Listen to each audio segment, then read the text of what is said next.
We got some news out of Philly, guys. Free agent defensive tackle Ndamukong Suh reached an agreement on a one-year deal with the Philadelphia Eagles, per sources, who played the last 3 seasons with the Bucs. This is Shefty reporting. He had 14.5 sacks, 70.5 career sacks over what will now be a 13-year career. Sam Acho, you like this? I like it, but I still got some concerns early on. The Eagles are about to play the Colts. The Colts just ran for 200 yards, their highest output all season. They're going to run some more. So I like the move, but that's part one. Part two, will Ndamukong Suh be ready to go, right? You've been sitting out all season long. And so it's one thing to be working out and running and staying in shape, another thing to be in football shape. And so I like it for down the line, but this week, next week, obviously Linval Joseph is on the team as well. I really think they need to get Jordan Davis back ASAP. Especially, they're going up against Jeff Saturday now. He's going to take advantage of that. It's Coach Saturday. Don't play around.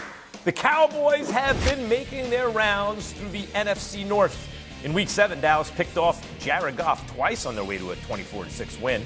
And Dak Prescott's first game back from injury. Very next week, Dallas hung 49 on the Bears.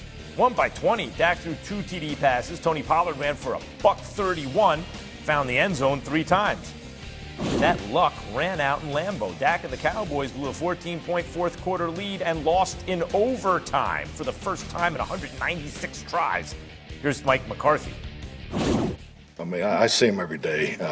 Dak Prescott is, I think his best days are ahead of him. And, I'm excited to work with him every day, what he brings to the table. So, he's our quarterback, and I get the evaluation that we have to go through, but I have zero concerns for him. All right, let's bring in Ed Werder, who's down at the Star in Frisco covering the Cowboys, of course. Ed, we just heard McCarthy on his quarterback. What's the Cowboys' level of concern with Dak's play recently? I would say they're minimally concerned. You have to keep in mind that with the front office trading number 1 receiver Amari Cooper in the offseason and failing to replace him, that Dak Prescott was put in a difficult situation by his own team. And criticism is especially harsh when the Cowboys lose, considering their success with backup Cooper Rush winning 4 of his 5 starts while Prescott recovered from thumb surgery.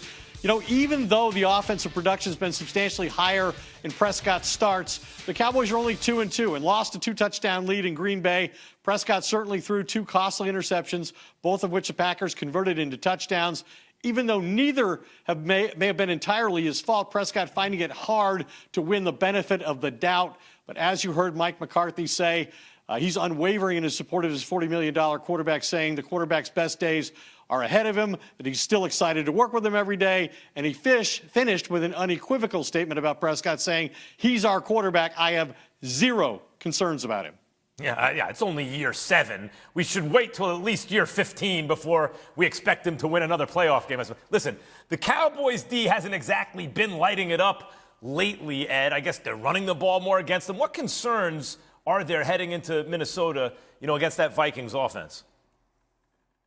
Yeah, in the estimation of Mike McCarthy, the Vikings present Dallas and the defense with 5 elite offensive skill position players, both wide receivers, the tight end, the running back, and the quarterback. And Dan Quinn's defense has allowed 200 yards rushing to its 2 most recent opponents, the Bears and the Packers. McCarthy said they expect Dalvin Cook to challenge the Cowboys' perimeter run defense right away, saying, we understand it's going to be outside zone getting off the bus.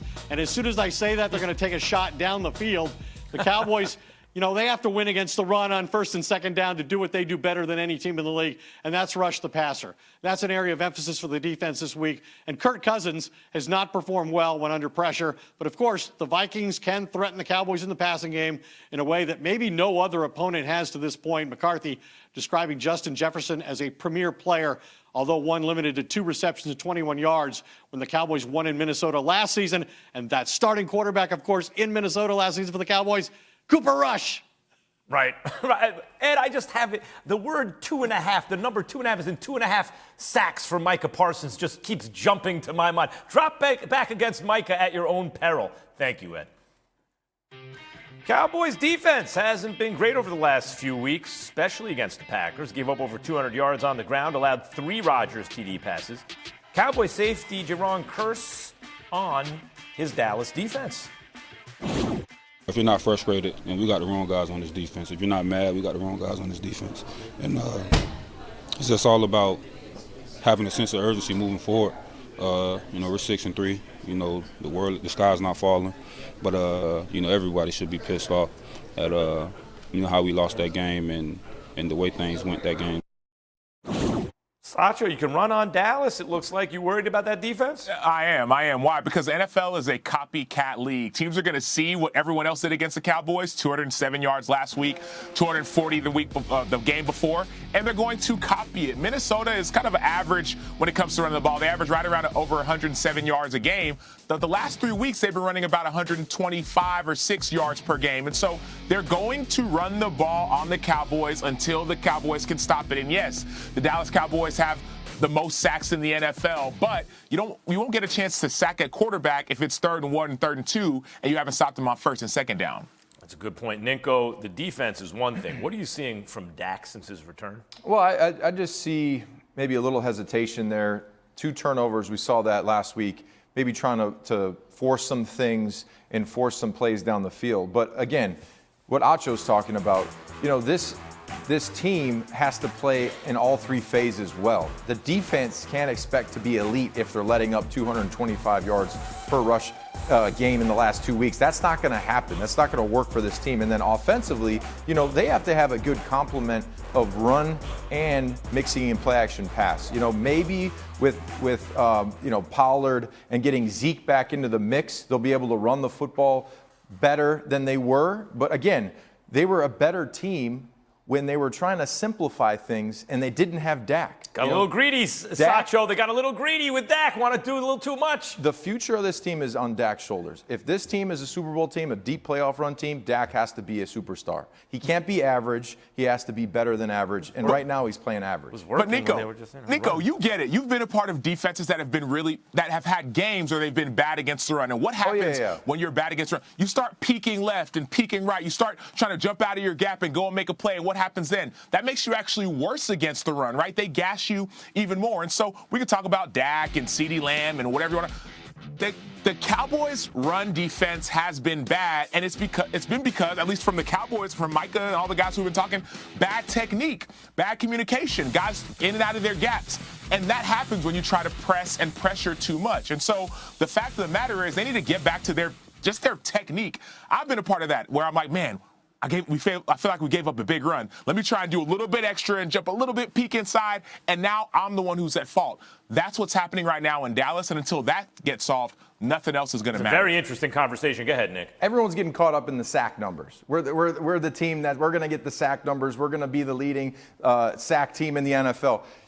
It doesn't matter. On 1st down, if you're running up the field 5 yards, you're wrong. Like, you need to set an edge, build a wall. Everyone has to work together because the front and your secondary, everyone has gap responsibility. If one guy is outside of that responsibility, that's how you have big plays. So again, the Cowboys just need to get back to the basics, player responsibility. Everyone, the Patriots, do your job. Do your job. It's not Dak's fault. Okay. It's the way they're using him. It's not his fault. It's the run defense. Not his fault. They don't have Amari Cooper.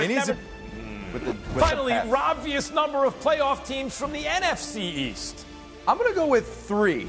And I'm going with the top 3, obviously. Philadelphia, we know that they're the best team in football. And then you go down the list, Cowboys, and then your Giants. Your Giants. They might squeeze in. Anymore. The year that I lost to the Giants, they were what, a 9-win team? Yeah. Yeah, 9-7. They got in there, and then they beat us. Wait, were you on the undefeated? Yeah, you were on. No, I wasn't. You weren't on the undefeated team. No, I was not. 07. The second one was great, too, because when it was unfolding. Oh, yeah, it was great. It was lovely. It was exactly like the other one, and I thought, there's some small child rooting for the Patriots in Boston somewhere, crying as it happened again, and I just wanted to lick the tears off his face like Scott Tenorman in South Park. Speaking of the NFC East, let's talk about